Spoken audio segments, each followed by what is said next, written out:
gør det. Den her, det er lidt af en hjertesejning, jeg har valgt her. Mikkel Damsgaard. Hvad griner du med? Mikkel Damsgaard til Palace. Mikkel Damsgaard, han står til 10 millioner pund inde på transfermarkedet. Og det er lidt af en hjertesejning, jeg har lavet, fordi sidste 2 sæsoner, der han ikke har været en eneste målinvolvering i Premier League. Men den slutrunde, vi så til det EM, det var simpelthen fuldstændig exceptionelt godt, at jeg stadig ser meget af det potentiale i ham.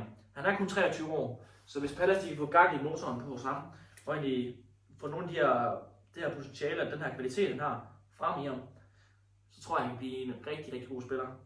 Udover det, så kan han også spille mange positioner på midtbanen, både den venstre kant og offensiv midt. Ja, det kan godt være, du var kritisk med, at jeg var store spillere, men det er 2,5 år siden, man har set noget til Mikkel Damsgaard. Det er ikke... Han skal vækkes. Og det Det tror skal- jeg, det tror jeg, hvis Palace de gør det. Han tror meget dybt, tror jeg. Men jeg tror godt, de kan vække ham. Det er det, jeg mener, vi må ligesom catch up sidst og sige, hvem har